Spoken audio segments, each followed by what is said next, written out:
البدع والأهواء، أهل البدع العقائدية وأهل البدع السياسية.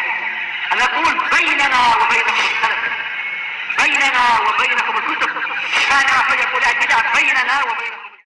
Bismillahirrahmanirrahim. Qala Fadilatul Syekh Muhammad Aman Al-Jami rahimahullah. Buka surat 40 itu ya. Wa huna so'alun yutrahu nafsuhu, mungkin demikian ya. Atau yutrahu nafsahu. Di sini ada pertanyaan yang dilemparkan dengan sendirinya, yaitu akan terlontarkan dengan sendirinya secara semula. Wala yumkinu radduhu bihal, dan tidak mungkin tertolak sama sekali. Hah? Ini sudah? Kenapa? Ininya tak anak pindah. Oh iya. Hah? Wow, anak mundur jauh. Iya, alamatnya belum dipindah ke sini, Allah. Ayo, betul. Berarti pertanyaan tadi tertolak sudah. Tak mungkin tertolak, ya memang tertolak. Ayo, muka surat 46. Summa inna syati ya'lamu anna salafiyin harisuna ala tashihi mafahimi kasiratin lil awam wa asbahil awam. Panjang sekali untuk kita cari perhentiannya. Kemudian sesungguhnya Asyati mengetahui bahwasanya para salafiyun mereka sangat bersemangat untuk memperbaiki pemahaman-pemahaman yang banyak yang dimiliki orang awam dan yang menyerupai orang awam itu. Banyak orang yang sudah belajar di universiti keagamaan balik-balik seperti orang awam lagi. Banyak juga yang sudah mondok di pesantren-pesantren balik-balik jadi orang awam lagi. Ini syibhul awam. Kalau kita kasih dalil dia bilang saya sudah hafal kalau itu. Tapi prakteknya ya masih seperti itu, pakai pantalon, merokok dan semacamnya, masih ikut seperti gaya-gaya orang awam. Nah, ini dikatakan asbahul awam. Fi babil aqidah, dalam bab aqidah, wal ibadah, dan peribadatan, wal ghairihima, dan yang selainnya. Salafiyun bukan berniat seperti niat-niat para khawarij atau niat-niat orang yang ingin merusak umat. Niat mereka baik, mengajak umat kembali kepada ajaran Rasulullah Shallallahu Alaihi Wasallam yang telah diterapkan oleh para sahabat, dan Rasulullah meridhoi itu dan Allah meridhoi itu. Salafiyun tidak ingin mencari kekuasaan, merebut nafkah orang lain atau apa. Wala yaddakhiruna wus'an fi dzalik, dan para salafiyun tidak menyimpan kerja keras di dalam amalan tadi. Betul-betul segalanya telah dicurahkan untuk itu. Bukan yaitu apa, hanya membantu umat di tahun-tahun terakhir, dari 5 tahun pertama tidak membantu misalkan atau apa itu. Tidak demikian, tapi memang setiap waktu berusaha untuk mencurahkan kerja keras membantu umat.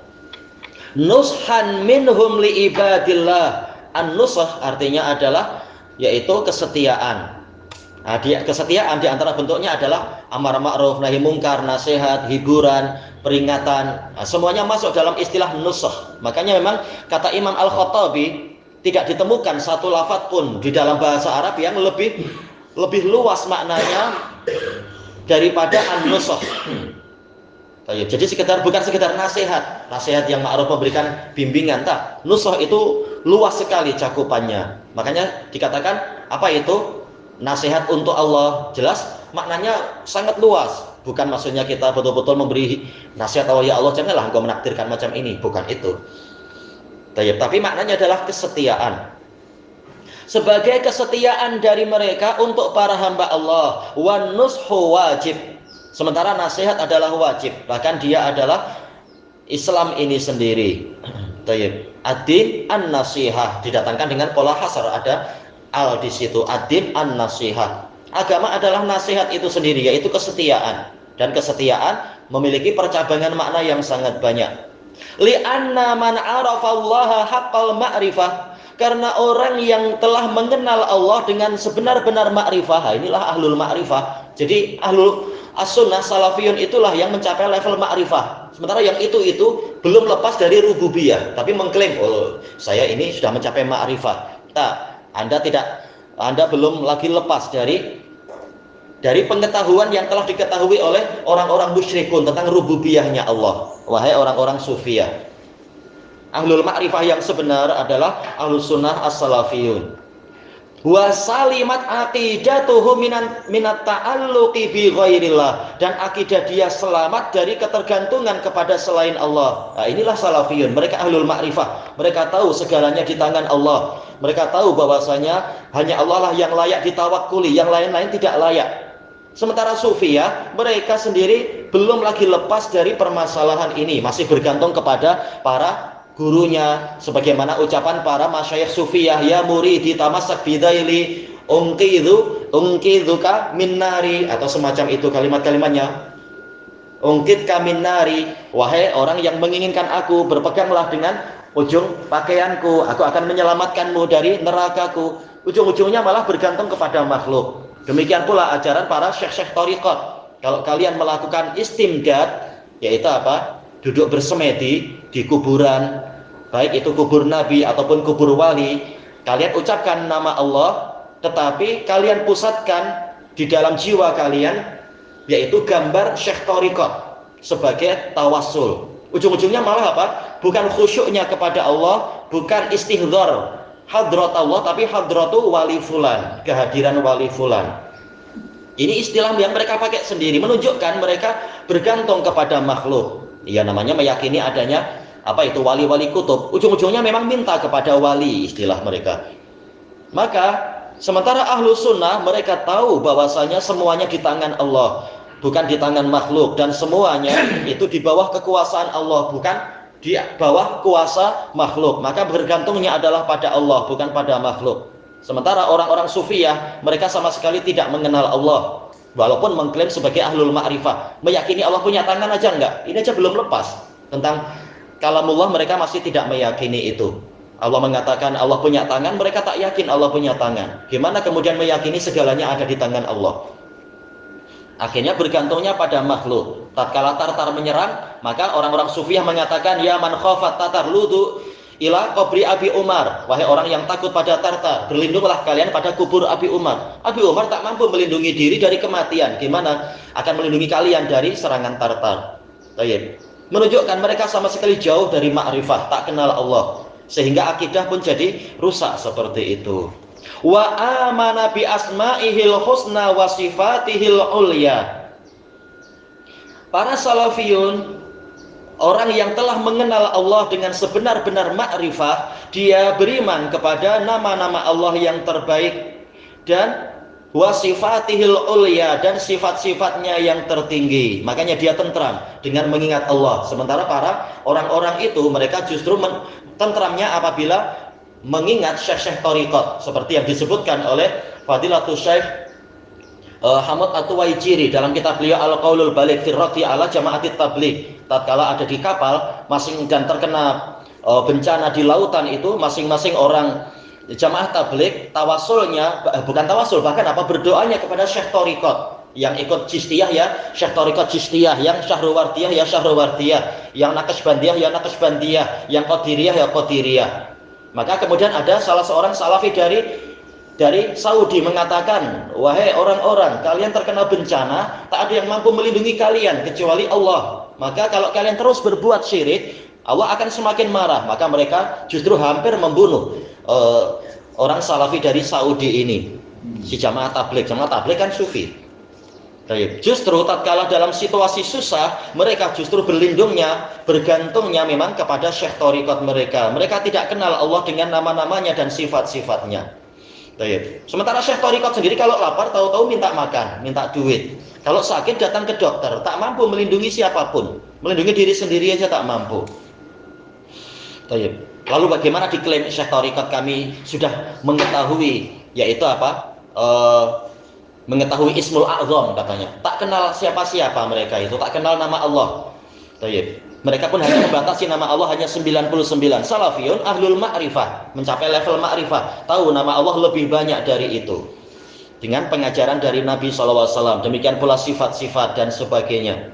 Duna ilhadin au tahrif, tanpa melakukan ilhad, penyelewengan yang terlampau parah, atau tahrif, yaitu pemisongan, penyelewengan nama-nama ataupun sifat-sifat. Fahaqqaqal ubudiyyata lillahi ta'ala. Makanya orang yang telah mencapai level ma'rifah, dari kalangan salafiyun, dia merealisasikan ibadah untuk Allah semata. Tidak seperti yang mengklaim ma'rifah tapi tak kenal Allah itu. Justru malah memuji diri sendiri. Subhani, subhani, ma'azama syani. Kata Syekh Thariqat. Maha suci saya, alangkah besarnya nilai saya. Malah jadi sangat sombong. Padahal dalam pelajaran tasawuf tingkat rendah, yaitu kita berusaha mengeluarkan jiwa-jiwa kesombongan dari kita. Tahu-tahu syekhnya sangat sombong. Na'udzubillah. Mengklaim sudah bersatu dengan Allah. Sahula alaihi al-qiyamu bil wajibat. Menjadi mudahlah untuk dia, menjadi senang untuk dia melaksanakan kewajiban-kewajiban. Nah, sementara Syekh Thariqat justru malah semakin sangat malas ibadah, lalu cari-cari alasan, saya makrifah, maka yang kalian anggap sebagai khamr bagi saya ini adalah susu. Naudzubillah. Thayyib. Makanya Imam Syafi'i di dalam Manaqibus Syafi'iyah punya Imam Ibnu Abi Hatim mengatakan orang sufi itu kasul, sangat pemalas, tapi cari-cari alasan. Thayyib. Kalau tak salah Anda dapatkan dalam Manaqibus Syafi'iyah, Manaqibus Syafi'i punya Imam Ibnu Abi Hatim tadi. Wal faraidil ukhra.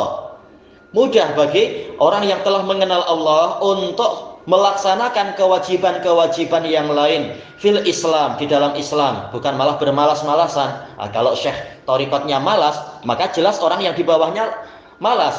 Diajari sunnah mengatakan itu cuma sunnah, tapi bid'ah semangat sekali justru. Jadi kewajiban seringkali dilanggar dengan alasan tak apa, nanti boleh ditutup di akhir tahun, atau nanti kita kirimkan doa untuk orang yang tidak sholat tadi itu, kirimkan yasinan, nanti selamat. Segalanya jadi mudah, tapi tidak mau beribadah. Li'annahu qad wada'a hajaral asas li sayrihi ilallah. Wa man la fala. Yaitu mudah bagi dia untuk beribadah kepada Allah sebagaimana yang diwajibkan, karena dia telah meletakkan batu pondasi di dalam perjalanannya kepada Allah. Jadi memang kunci segalanya ada pada akidah. Makanya orang yang akidahnya rusak, jangan heran apabila walak baroknya rusak. Baroknya justru kepada syariat Allah, walaknya kepada syariat orang-orang kafir. Selalu demikian. Baik. Budaya Nabi dibenci, tapi budaya orang kafir selamat datang. Nah, itulah orang yang akidahnya rusak.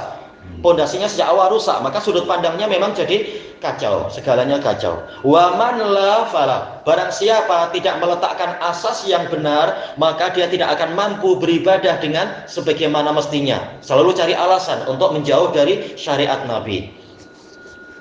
Hadhihi da'watus salafiyin. Inilah dia dakwah para salafiyun. Tidak mengajak orang untuk mengkultuskan diri sendiri, tapi semuanya sama-sama berjalan mengikuti syariat Allah dan Rasulnya.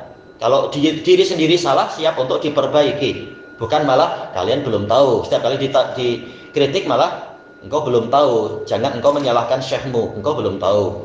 Ini kesombongan. Tapi salafiyun tidak demikian. Kalau salah mengaku salah, lalu sama-sama berjalan seperti biasa kepada Allah Ta'ala. Ila jami'in nas, dakwah kepada semua umat manusia, semuanya didakwahi. Hukaman wa mahkumin, baik para penguasanya ataupun yang menjadi rakyat jelatanya. Jadi bukan hanya rakyat yang didakwahi untuk jangan memberontak, untuk senantiasa mendengar dan taat dalam perkara yang ma'ruf. Pemerintah juga diingatkan untuk tidak berbuat zalim. Makanya pelajaran Riyadhus Shalihin dan yang lainnya isinya bukan hanya yaitu dilarang memberontak, isinya juga banyak peringatan terhadap penguasa-penguasa yang melakukan kezaliman ataupun rakyat jelata yang melakukan kezaliman. Yang zalim bukan hanya orang atas, yang bawah juga banyak yang zalim di pasar-pasar, di pelabuhan-pelabuhan dan lain-lain. Nah, semuanya mendapatkan nasihat. Duna tafriqin baina ta'ifatin wa ukhra, tanpa ada pemisahan antara suatu kelompok dengan yang lainnya. Makanya bukan hanya firqah-firqah itu yang dikritik, namun teman sendiri juga dikritik apabila keliru. Jadi tidak ada istilah anak emas, tidak ada istilah kalau teman sendiri diamkan saja. Kalau orang lain yang kita benci baru kita habisi. Tidak demikian. Semuanya nilainya adalah sama di hadapan syariat. Kalau benar ditolong, kalau keliru maka diperbaiki dan sebagaimana mestinya. Tidak ada istilah anak emas atau kawan sendiri, tak ada. semuanya hukumnya sama. Nabi saja siap untuk memotong tangan anak sendiri apabila anaknya mencuri. Padahal Fatimah adalah pemimpin para wanita di surga. Tapi kalau keliru, maka hukum duniawi itu ada. Baik. Au jama'atin wa ukhra, ataupun memisahkan antara kelompok ini yang bersama ya, Taifah dan jamaah, kelompok. Kumpulan yang ini dan kumpulan yang itu. Baik. Makanya sama saja, kalau kelompok yang lain melakukan bid'ah disalahkan. Kalau teman sendiri melakukan bid'ah juga disalahkan. Jadi tak ada istilah ini teman sendiri atau anak emas atau apa, tak ada. Semuanya hukumnya sama. Baik. Wa hum yad'una jami'a ilal imani shahih. Mereka para salafiyun mengajak semuanya kepada keimanan yang benar. Wa ila nafdi gitu ya. Oh, wa alam ini nafdi atau nafadha berarti apa? Membuang. Tapi biasanya pakai dzal ya. Pakai dzal atau apa ini ya? Thayyib, nafdi yang fudu yaitu membuang. Baik. Nafdi ma alita bil iman. Enggak tahu ini apakah memang nafdi kah ya? Apakah membuang atau melaksanakan? Baik. Mungkin melaksanakan berarti yang diinginkan. Nafdi ma alita bil imani wal aqidah. Tapi setelahnya apa? Min atribatil jahiliyah. Berarti membuang memang. Baik. Tapi kenapa pakai nafadho? Atau salah cetak dari sekretarinya mungkin. Dan mengajak untuk membuang apa saja yang menempeli keimanan dan akidah, menempeli dan membuat kotor. Berupa apa? Min atribatil jahiliyah, yaitu debu-debu jahiliyah. Wa ghubariha. Ini sama ya. Gubar debu berarti atribah kita artikan apa? Tanah. Sesuai enggak ya? Intinya adalah yang membuat kotor. Litaqwa alaqatuhum bi rabbihim, agar menjadi kuatlah keterkaitan mereka dengan Rabb mereka. Makanya selalu diingatkan, yaitu waktunya sholat, jangan malah nonton bola. Waktunya qiyamul lail, jangan malah nonton pertandingan sepak bola di luar negeri atau apa aja istilah itu. Karena ini akan merusak keterkaitan kita dengan Allah Ta'ala. Sementara sholat ini adalah sebagai penghubung antara kita dengan Allah. Baik. Wa khaliqihim, pencipta mereka. Ila taqayyudi bil Islam, menuju kepada mengikatkan diri kepada Islam. Tapi banyak orang yang alergik dengan istilah mengikatkan diri dengan Islam. Tapi kalau mengikatkan diri dengan adat, 100%. Padahal nanti yang menyelamatkan mereka di hari kiamat bukan tradisi Melayu ataukah Jawa atau Iban atau Dayak, bukan, tapi Islam itu. Thayyib. Rasulullah mengatakan la tadkhulul jannata illa nafsun muslimah, tidak akan masuk surga kecuali jiwa yang muslimah, bukan jiwa yang ikut nenek moyang, bukan. Boleh jadi nenek moyang akan menyebabkan mereka masuk ke dalam neraka. Naudzubillah.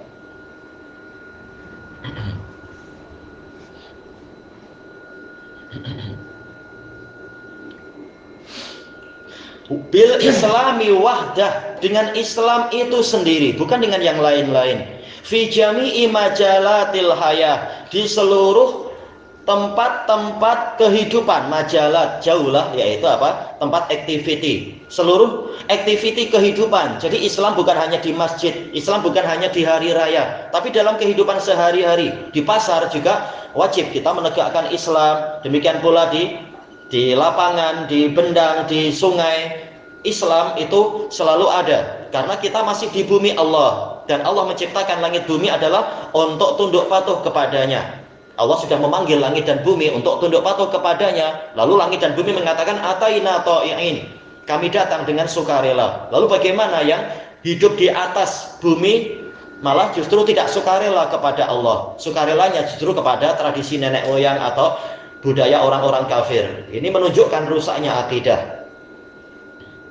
Ya rauna anna tahakuma ila ghairi ma anzalallahu wa nau'un min ibadati ghairillah. Para salafiyun berpandangan bahwasanya berhukum kepada selain dari apa yang Allah turunkan itu sebagai suatu jenis dari peribadatan kepada selain Allah, dan itu betul. Makanya tidak perlu kita mengatakan ada tauhid hakimiyah, karena ini sudah masuk dalam perkara uluhiyah, yaitu kita berhukum dengan hukum Allah. Ini adalah tauhid uluhiyah. Karena ini bagian dari ibadah. Maka tak boleh kita berhukum kepada undang-undang buatan manusia.